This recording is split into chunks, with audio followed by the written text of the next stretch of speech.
एक अच्छा personal financial product उसे कहा जाता है जो एक साथ आपकी तीन आवश्यकताओं को पूरा करता है। पहला, इन्वेस्टमेंट करके पैसा कमाना या उसे बढ़ाना।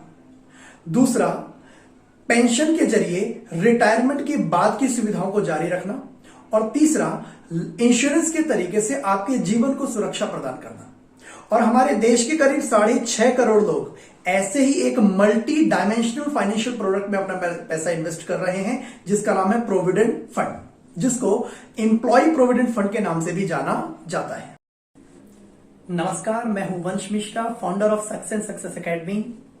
इस वीडियो के माध्यम से हम ये जानने का प्रयास करेंगे कि एम्प्लॉय प्रोविडेंट फंड क्या होता है, ये कितने प्रकार का होता है, ये कैसे वर्क करता है, इसके ऊपर ब्याज कैसे लगता है, कितना लगता है और उसकी कैलकुलेशन कैसे होती है। और अंत में हम ये जानेंगे कि यदि आपको अपना प्रोविडेंट फंड का पैसा निकालना है तो क्या वो आपके लिए पॉसिबल है या नहीं, और अगर है तो उसके लिए क्या क्राइटेरिया है। इस वीडियो के माध्यम से हम ये सभी बातों को जानने का प्रयास करेंगे।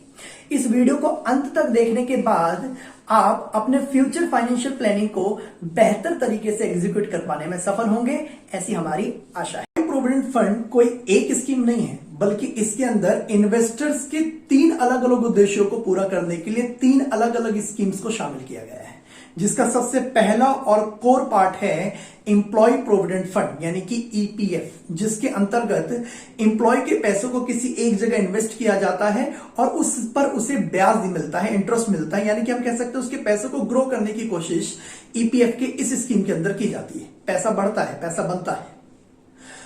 इस प्रोग्राम का दूसरा पार्ट है एम्प्लॉय पेंशन स्कीम यानी कि ईपीएस। इस स्कीम का उद्देश्य एम्प्लॉय के लिए 58 वर्ष की आयु पूरा होने के बाद उसके लिए एक पेंशन जनरेट करने का होता है। और इस प्रोग्राम का आखिरी और तीसरा पार्ट है ईडीएलआई यानी कि एम्प्लॉय डिपॉजिट लिंक्ड इंश्योरेंस।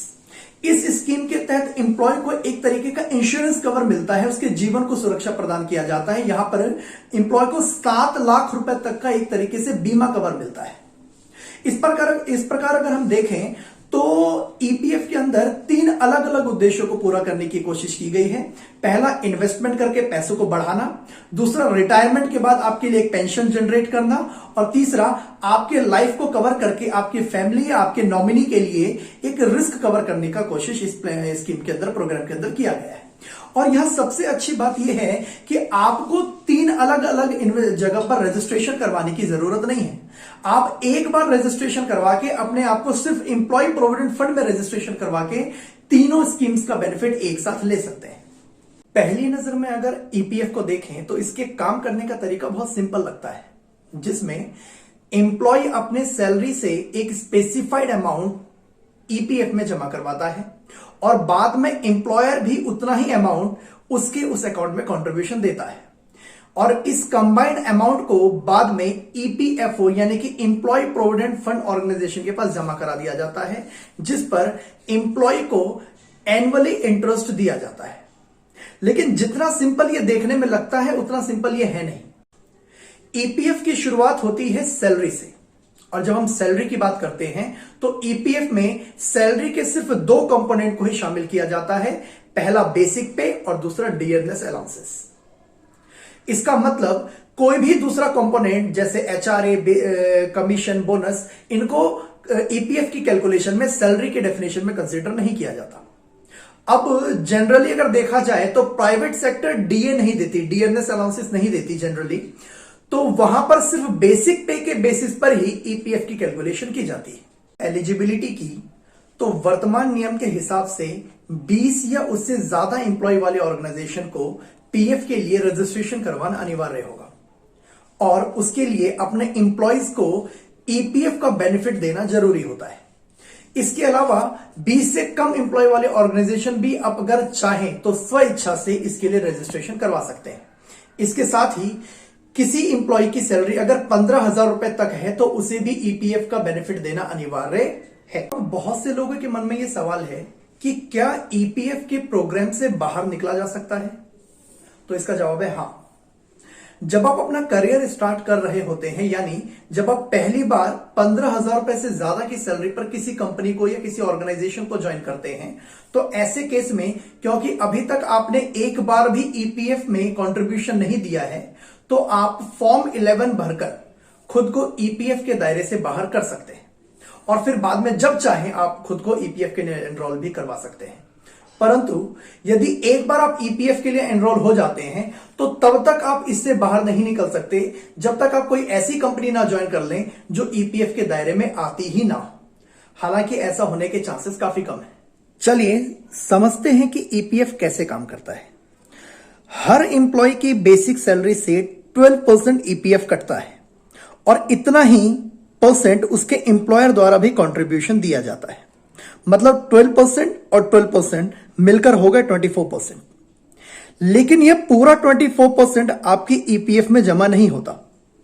अब यहां होता यह है कि एम्प्लॉय जिस 12% का कंट्रीब्यूशन देता है वो तो पूरा पूरा ईपीएफ में जाता है, मतलब इसमें कोई कंफ्यूजन नहीं है। लेकिन यदि बात करें एम्प्लॉयर के 12% वाले कंट्रीब्यूशन की तो इसके दो हिस्से होते हैं। इसमें पहला हिस्सा यानी कि 3.67% तो एज इट इज ईपीएफ में जाता है, लेकिन एम्प्लॉयर के कंट्रीब्यूशन का दूसरा बड़ा हिस्सा यानी 8.33% एम्प्लॉय पेंशन स्कीम या बोले ईपीएस में चला जाता है। मतलब 24% जो आपके सीटीसी से प्राप्त किया जा रहा है उसमें से सिर्फ 15.67% ही आपके वेल्थ एक्युमुलेशन कॉर्पस में जाता है, जबकि बाकी का 8.33% आपके ईपीएफ स्कीम के पेंशन कॉर्पस में चला जाता है। चलिए इसे एक एग्जांपल से समझते हैं। मान लीजिए आपकी बेसिक सैलरी और डीए मिलाकर आपकी मंथली सैलरी 50,000 रुपीज है।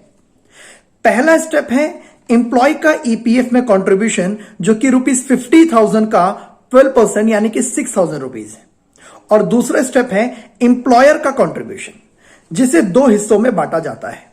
यानी एम्प्लॉयर के 12% में से 3.67% यानी कि ₹1,835 ईपीएफ में चला जाता है। अब बात करते हैं बाकी बचे 8.33% की।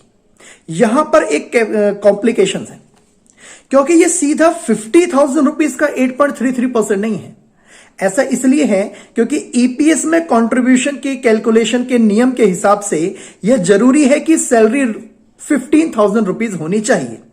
इसका मतलब है कि एम्प्लॉयर के ईपीएस में कंट्रीब्यूशन के तौर पर 50,000 के 8.33% के बजाय 15,000 के 8.33% की कैलकुलेशन करेंगे जो कि ₹1,250 बनता है। तो बाकी का क्या होता है, यानी बचे हुए 35,000 रुपीज के 8.33% का क्या होगा? तो वह अमाउंट यानी ₹2,915 एम्प्लॉय के ईपीएफ कंट्रीब्यूशन में जोड़ दिया जाएगा।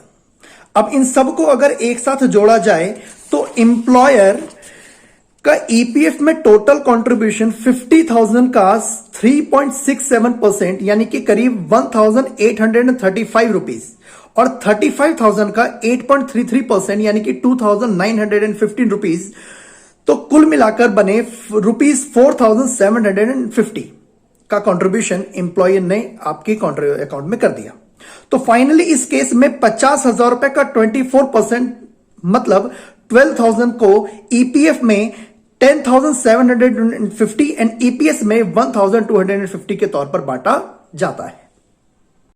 इसके अलावा एक और सवाल जो अक्सर लोग पूछते हैं कि अगर 3 साल यानी 36 महीने से ज्यादा के लिए किसी पीएफ अकाउंट में कोई कंट्रीब्यूशन ना दिया जाए तो क्या उस पर हमें इंटरेस्ट मिलता है या नहीं मिलता है?